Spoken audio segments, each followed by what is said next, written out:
Good morning, colleagues and friends. My name is Chen Jiliang. I work for an environmental NGO based in Beijing called the Green Innovation Hub. It is my great pleasure to share some of our work with you. And many thanks to the PolarLaw Conference for giving me this great opportunity. I hope my input could contribute to an interesting discussion. A few words about the Green Innovation Hub. It's a young environmental think-do organization.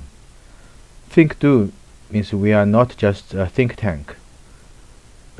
Besides producing researches, we also actively communicate our work to the public and the policy community.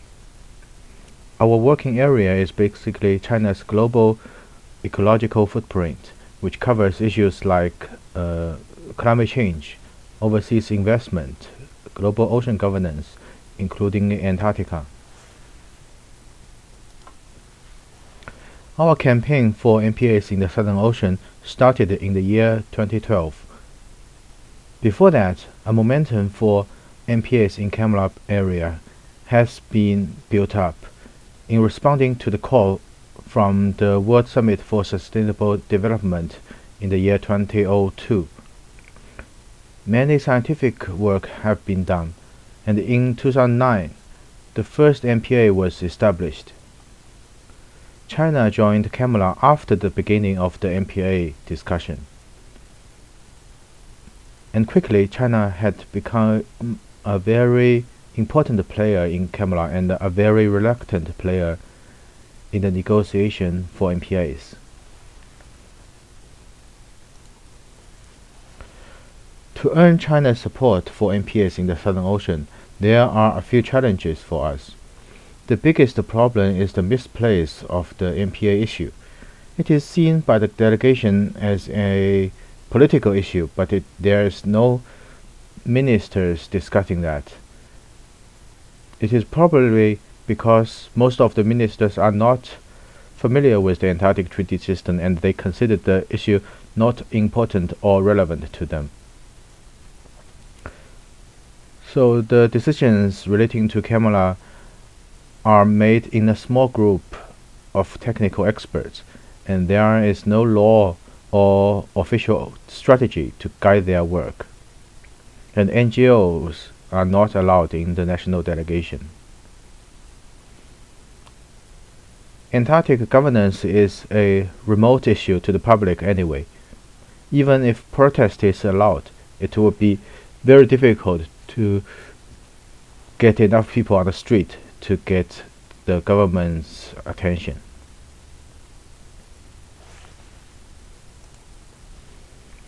So let's have a look at the sandbox of the campaign. At the left side of the slide, you see the layers of players in terms of relevance to decision making. The different layers with the decision maker in the center. The information flows related to decision making, and the layers the Green Innovation Hub can reach. At the right side is the institutions and the official narrative relating to Camelot. When the campaign started, there were just policy institutes and the fishery institutes, and the narrative created by former national leaders.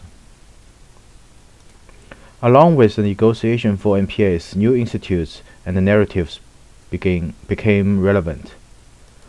The slogan "Understand, Protect and Utilize Antarctica" was made by President Xi Jinping here in Hobart when he on board the Chinese icebreaker in 2014.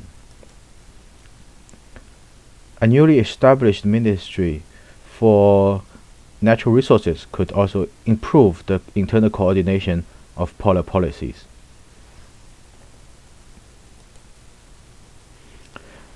With those contexts, our campaign objective is to help China to support the Camelot MPAs by contributing constructively to the substantive negotiations instead of generic objections.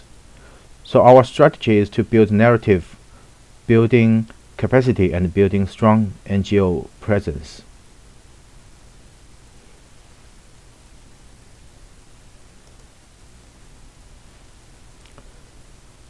We applied different tools to build narrative, but to serve different purposes.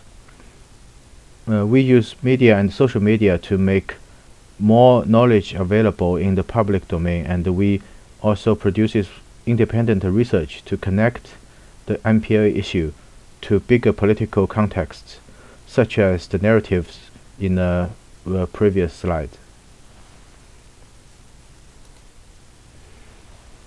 There have been different kinds of capacity building.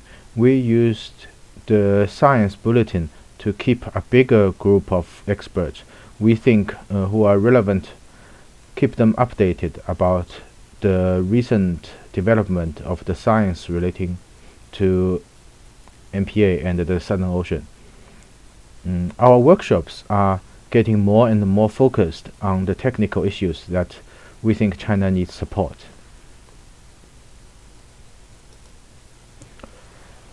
We also keep engaged the camera process to build up our expertise and credibility.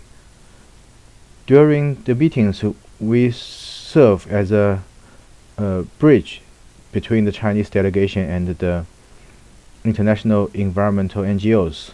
So we try to bridge the gaps in terms of knowledge and trust.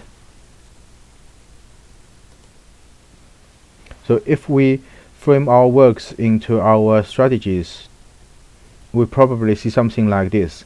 All of our activities will help us build up our presence, and there are activities specifically for narrative building and specifically for capacity building, but there are also some work contribute to all three strategies. To summarize, the MPA campaign in China promotes the perspective of science and the environment. It cultivates attention to the Antarctica from broader community. It builds awareness space for the rationale of Southern Ocean MPAs, and it facilitates substantive discussion and research at a technical level within and beyond the polar research community. If we assess our results, there have been some successes and failures. Most of the successes could not be solely attributed to the campaign. It is more like we have reasons to believe the campaign has contributed to those positive developments. For those failures, I will see them as opportunity for our contribution in future work. So I thank you for your attention, and I'm looking forward to the discussion here and beyond. Thank you.